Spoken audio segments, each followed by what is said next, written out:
Hello everyone! Welcome to my channel. Please subscribe and keep watching more details. Julie Chrisley reassigned.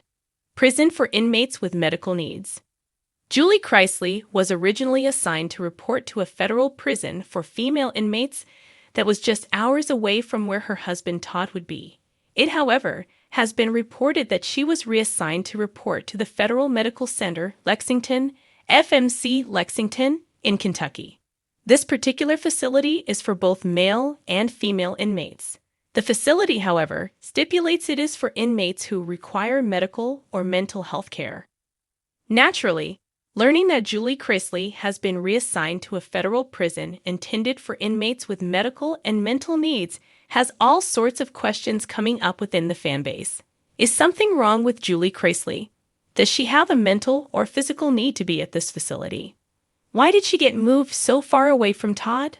Presently, there hasn't been any information reported regarding why Julie Chrisley was reassigned to this prison. Fans, however, have speculated on what could be the reason.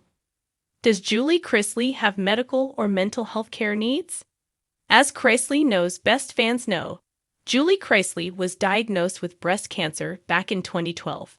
She discovered she had breast cancer after her husband Todd pressured her into getting a mammogram. Todd reportedly pressured his wife into getting a mammogram after several of her friends were battling cancer. Last year, Julie Chrisley reassured fans during her podcast that she had been cancer-free for 10 years.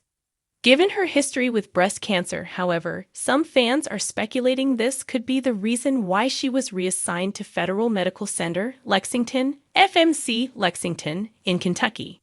The argument could have been made that she needed a facility equipped to check her for cancer periodically over the course of her sentence.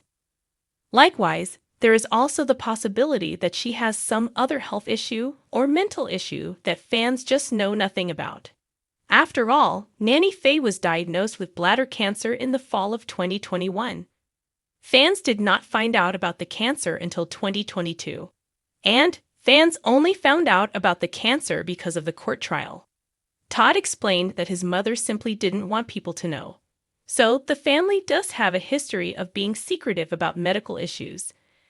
Unfortunately, at this point in time, fans are left with nothing more than speculation regarding why Julie Chrisley was reassigned to a prison facility that houses inmates with medical and mental health needs. But her history with cancer seems to be the most likely fan speculation at this point. Julie Chrisley had always been known for her composure. Whether she was preparing a Sunday dinner on Chrisley Knows Best or holding the family together during one of Todd's meltdowns, she rarely let her guard down. But the day she learned she was being reassigned to a new facility, one specifically designed for inmates with medical needs, she finally allowed herself a long, deep sigh. It was early morning when the news came. Julie had just finished her daily routine, bed neatly made, a quick shower, hair smoothed into a low bun. She sat on the edge of the narrow bed, waiting for the guard who usually brought mail. But today, the knock on the doorframe was different, urgent. "Chrisley," the guard said, clipboard in hand. "Pack up your stuff, you've been reassigned."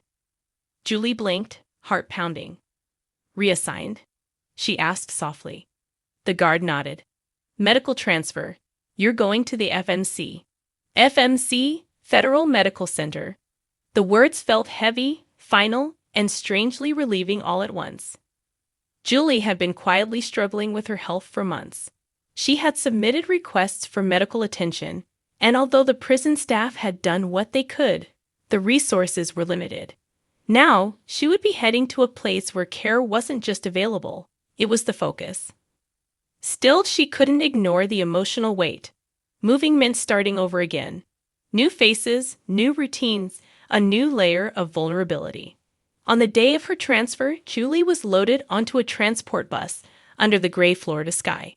The hum of the engine, the squeal of the brakes at every stop, the clink of chains, it all felt surreal.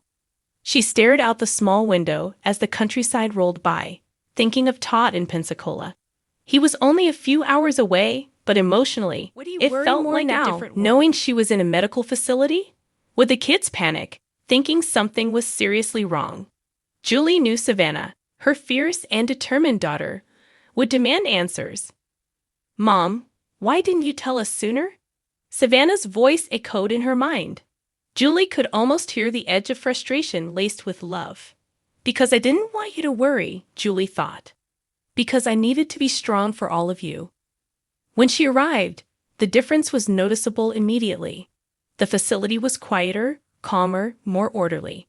Instead of the harsh clanging of gates and shouting across the yard, there was a subdued hum, almost like a hospital. Medical staff in scrubs moved through the halls, stopping to check on inmates with clipboards and warm, professional smiles. Her new bunkmate was a gentle, gray-haired woman named Lorraine, who introduced herself as soon as Julie set her things down.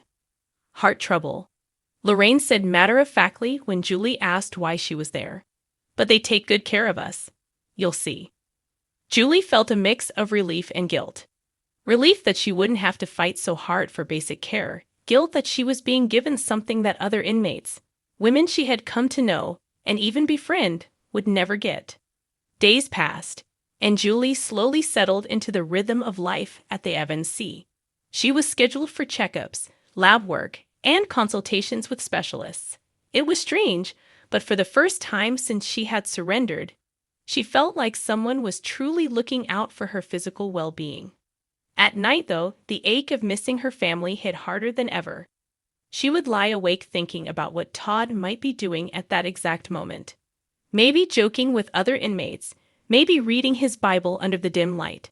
She pictured Chase cracking a joke at dinner, Grayson scrolling through his phone, Nanny Faye saying her nightly prayers.